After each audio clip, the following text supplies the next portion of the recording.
Hey there, my name is Alex, I am the Mont, and this is my review of The Legend of Zelda Breath of the Wild on Wii U. Disclaimer time, there's no gameplay in this video. As a matter of fact, it's not even really a video, it's more of a slideshow. That is due to Nintendo's unique policy regarding game footage on YouTube, so you can enjoy my hand-drawn illustrations. And although it's a little redundant to point out, no, this video is not paid for or sponsored in any way. I bought the game with my own money because I'm a fan of Zelda, for the most part. Alright, that out of the way, let's talk Breath of the Wild. I've been playing Zelda for a while. I am in what I imagine is the majority of people who got into the franchise with Ocarina of Time, and subsequently the following games have all followed a very similar formula. Breath of the Wild shakes it up a little, and that's the reason I bought it whilst I skipped Skyward Sword and took me a hell of a long time to actually get through Twilight Princess. Breath of the Wild does not follow the Ocarina of Time formula of do some dungeons in a largely linear fashion. Instead, it's an open world game with 4 small dungeons you can tackle in any order, or not at all, as you can start the game, beat the tutorial and then go straight to the end if you so please. I'll briefly point out I have nothing against the Ocarina of Time formula, I just found it a bit stale after Twilight Princess. Yeah, like 5 games, I was getting a bit tired of it, but I enjoyed Ocarina of Time and Majora's Mask a lot, and Wind Waker. Aside from these mini dungeons known as divine beasts in the game, you also get super mini dungeons known as shrines. If the divine beasts take 30 minutes to an hour to beat, the shrines can be done in minutes. There is, however, a huge number of them, over 100. As for the story premise, Link wakes up after 100 years of slumber and has to recover his memories, save Zelda, fight Ganon. Nothing particularly new on that front. But let's start with the story, shall we? And whilst the basic plot remains the same, Breath of the Wild is the first Zelda game to include voice acting. Well, you know, proper voice acting, and I'll tell you right now, I think that was a bad idea. Zelda's always had a certain style and charm, and I think it was somewhat ruined when you introduce budget animated voice acting into the equation. This might seem glib, but the voice acting really hurt my experience with Breath of the Wild. The worst offender of that would be Zelda herself, both the emotional centre of the story and the titular character, voiced for the very first time. Did Nintendo get an experienced or particularly talented actor for the role? No. They got the same person who did the female warden from For Honor, who also had the memorable role of Smurf No. 2. I've nothing against that actor, the problem is with Nintendo casting them. It's as if they put zero effort into finding someone who would suit the role. If they wanted Zelda to have an English accent, maybe get an English actor? No, they didn't do that. This resulted in the most grating version of Princess Zelda I think I'll ever witness. Throughout the game, she will whinge and whine at you in a laughable attempt at what I can only imagine is an English accent. Why? Because all English people are posh, I suppose, and she's a princess, and a princess is posh? I don't know. And yet she doesn't even speak in the manner one would expect of royalty. Really doesn't seem like a big issue, does it? I'm a bit surprised myself actually how passionate I feel whilst writing this. And at the end of the day though, I would take Twilight Princess or Wind Waker Zelda over this one. Despite having only, you know, grunts when it comes to voice, they had far more personality and character, and if nothing else they didn't annoy the hell out of me. How about the rest of the story? Well, I have a rather large problem with it. Deceptive marketing. If you haven't played the game, there will be minor spoilers ahead. The trailers for Breath of the Wild were full of interesting looking cutscenes and little moments that seemed to promise an interesting and emotional journey featuring Link and Zelda. Yeah, that's not the game at all. All of those cutscenes, every cutscene in most of the trailers are flashbacks. You go to a point in the world, Link freaks out and remembers something that happened 100 years ago. Because of this disjointed storytelling, it loses almost all of its emotional impact. There's no significance or variance either. Whether you're talking to an NPC or literally just exploring the world, Link will suddenly recall things, and then not react at all, even if he's remembering something extremely dramatic, or traumatic in some cases. In particular, I don't mind it that much, it's the fact that they marketed it in such a way as to imply something very different.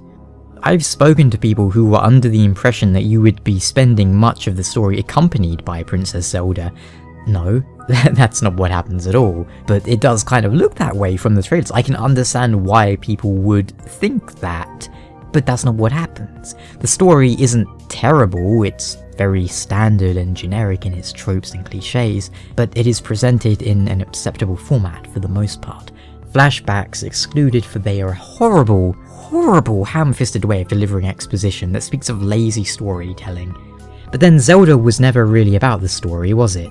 It was just there to frame your experience, to give you a reason to go out into the world and to explore, and to be in the dungeons. So, you know, I can't hold that against the game too much.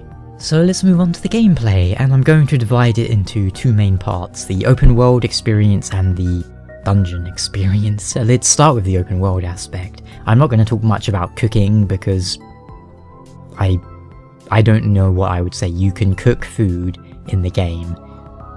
I guess that's a thing. I've one negative thing to get out of the way though. It is so horrifically obvious that the developers spent so much more time and effort on making the demo segment of the world polished and interesting, purely for the case of marketing. Remember all those E3 demos at the Hyrule Plateau? Yeah, that Hyrule Plateau that you start the game on is effectively a giant vertical slice of the game, very constrained and very highly polished. Enemy camps, environmental hazards, items placed with meticulous care to best demonstrate all of the many wondrous things you can do in a physics-based open world game. You're not going to find that much care put into the rest of the world. It's a big world, but it was so obvious to me that, it actually irritates me just thinking about it. They have this section of the world where they put like 90% of their effort into, just for the case of marketing at E3 and so forth. No. That said, Breath of the Wild does open world better than any other open world game in recent memory, if you ask me. Because, I mean, let's just look at the term itself, open world. How many open world games are actually open when you're exploring the world? How many games give you the freedom? Zelda does that so well that it was the primary thing that kept me playing the game. The world is large and you have near unparalleled freedom. You can climb almost every surface in the game. See that mountain? You really can climb it. You can climb hills, you can climb trees, you can climb towers, castles, bridges, wooden structures, metal structures, and so forth. The only structures in the game you can't climb are those of a very specific material, that which the dungeons are constructed of, and the shrines, to stop you from, clambering your way through puzzles, because it would kind of remove any element of difficulty whatsoever from the dungeons. It sounds simple though, doesn't it? You can climb every surface. And yet that opens up the world in such an amazing way that I cannot espouse it enough. On top of this, you also receive a paraglider early into the game that allows you to, well, glide. What limits your exploration then? Namely, stamina. Climbing, running, jumping and gliding all drain your stamina. Oh, and swimming. I actually don't like that swimming drains your stamina so much. It's kind of stupid, but whatever. And you can expand your stamina wheel by collecting collectibles. Exploration, Breath of the Wild does near perfectly. There's almost always something interesting on the horizon to catch your eye, and the game gives you the tools you need to properly pursue your interests. Quite often I would be making my way, towards like an objective, and I would go, oh, what is that glowing thing on the mountain up there, or what is that structure over there, or what is that creature on that mountain, goodness. And then I spend like 2 hours going over to that mountain and climbing it to see what the hell that thing is. It's good. In the world you find monster camps, you find shrines, towns and other settlements with side quests for you to complete. Some, well, actually I don't really remember any of the side quests apart from one, because it had a weird banana ninjas. Yeah, but in general the side quests in Breath of the Wild kind of suck. Or maybe I've just been spoiled by Witcher 3, which had real fun side quests, and if you hadn't guessed, I've been playing Witcher 3 lately. Which leads me to my next point about the gameplay, the dungeons and the combat. This is where things are a little less stellar. The combat in Breath of the Wild isn't too different from, say, Ocarina of Time or Twilight Princess. It uses the same lock-on sword and shield style. Sadly, there's no real depth to the combat. There's less depth than Twilight Princess. when it comes to special moves and the like. You remember how in Twilight Princess, as you went through the game, you would learn new sword techniques and so forth? Yeah, there's none of that here, which is kind of stupid because 100 years ago, Link was a powerful swordsman, supposedly. Why is he not remembering, like, the techniques that he used to know? Wouldn't that give you some incentive to find these hidden memories instead of just a little cutscene? What if, as you find the memory and Link remembers, he also remembers a new sword technique or a shield technique? I guess that would have been the logical thing to do, but when has Nintendo been logical in the past decade? There are physics though in the combat, and you can surf on your shield, which is very fun. There's not really any skill or depth or difficulty in the combat, but it's a very simple combat engine, but it works fine. There's nothing fundamentally wrong with the combat, it's just very easy, and there's no depth to it. It gets very samey and boring to me. And we'll talk more about the difficulty momentarily as it ties in nicely to the durability mechanic. Oh boy, so almost every single weapon, shield and bow in Breath of the Wild will break. Once it breaks, it's gone forever. You don't repair it. There are a few items that when they break you can forge a new one, but it's kind of pointless because they're not great weapons and they need very rare things to craft them again, so it's like, what's the point? Initially I didn't really mind the mechanic as I felt it was tied nicely to the game's themes, but the longer I played, the more I realised how flawed it is on a very basic level. Example, you see a tough enemy. Defeating that tough enemy causes you to break 2 or 3 of your best weapons, maybe more, or like all your bad weapons, and the enemy drops, what, 1 good weapon, maybe 2, that will then break on the next strong enemy. See where I'm going with this? It becomes a case of, should I hoard all my good weapons? Generally speaking, no, you shouldn't hoard them, you should always be using your best or second best weapons.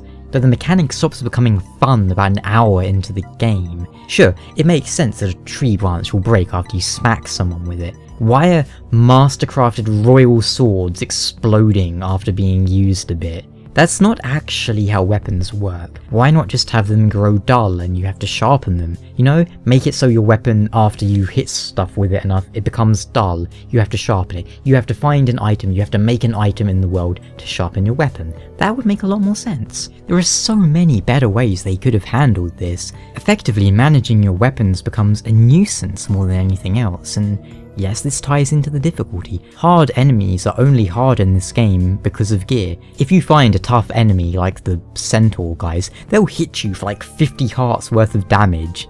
That's not difficulty, that's just making enemies like one-shot you. That is what you would call artificial difficulty, you might say. But when you get better gear, better weapons and armor, they'll only do 25 hearts worth of damage to you.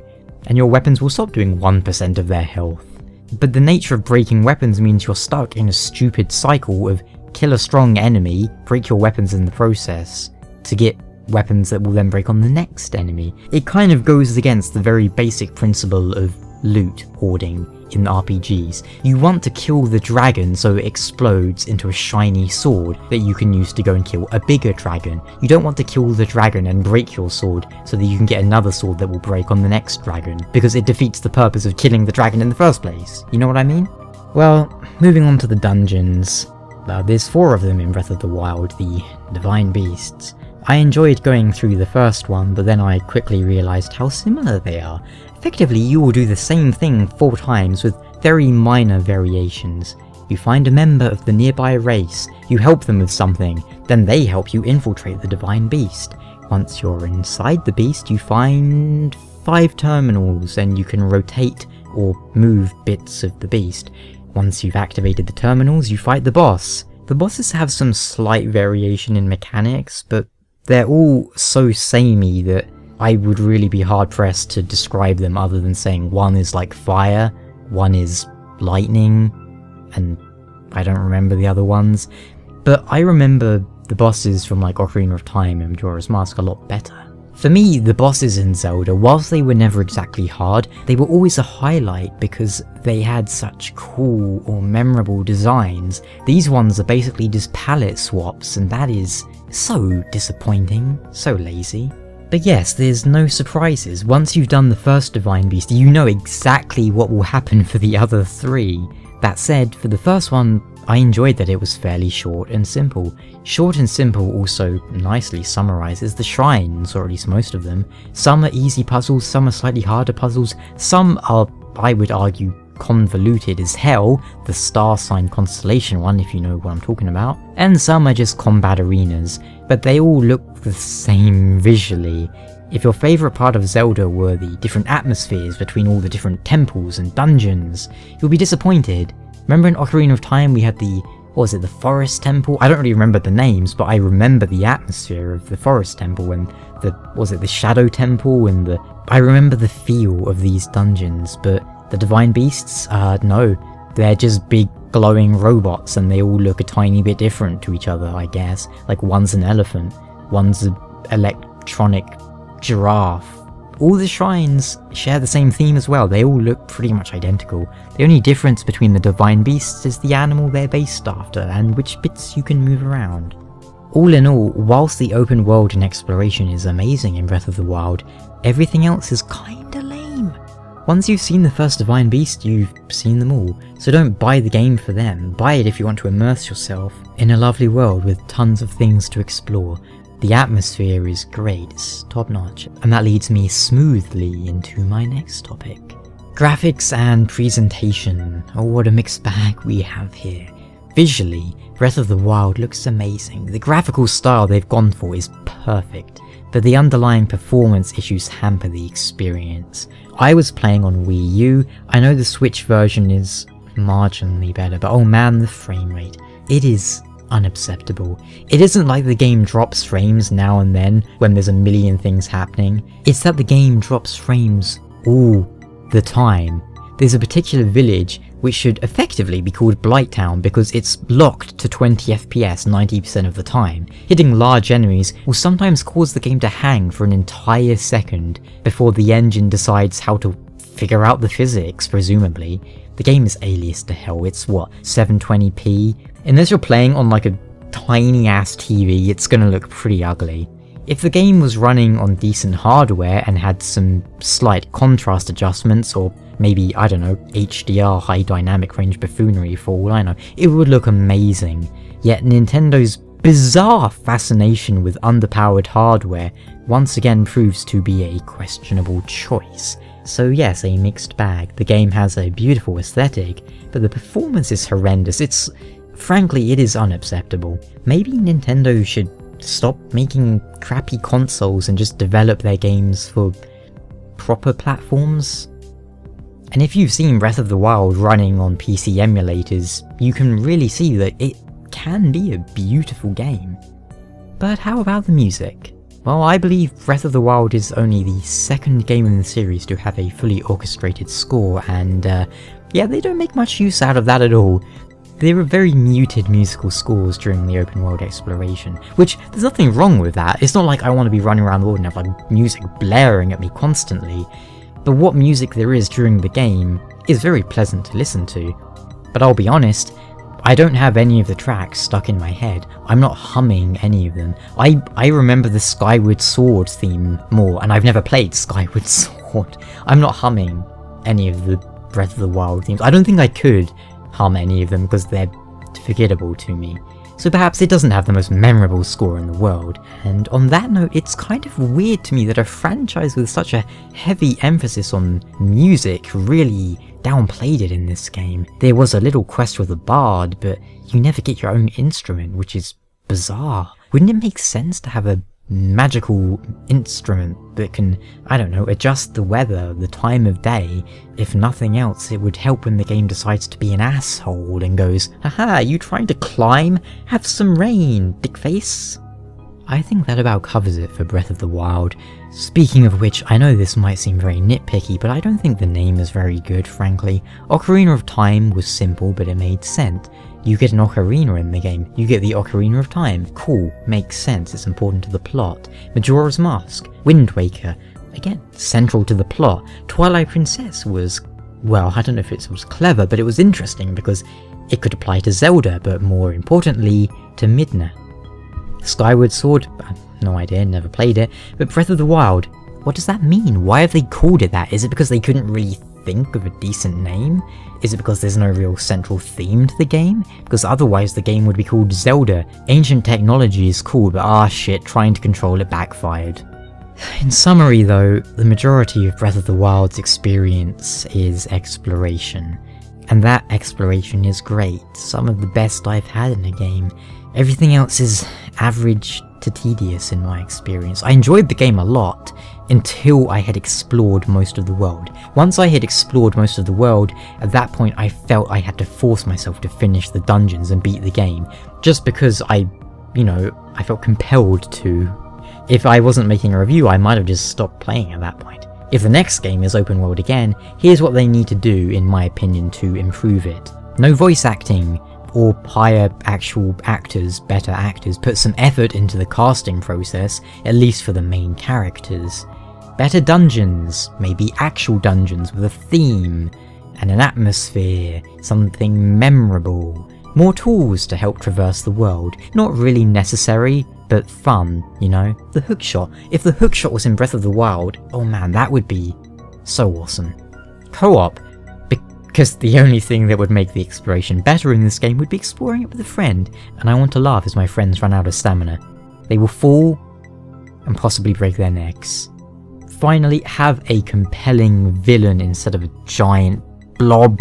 That was so bad, so lazy. Calamity Ganon is perhaps one of the most generic and worst video game villains I can think of. And there we go. I hope this review was helpful, or at least entertaining, and if you have any questions, or if you're a Nintendo fanboy who wants to scream at me, please do it down below in the comments. Until next time, take care.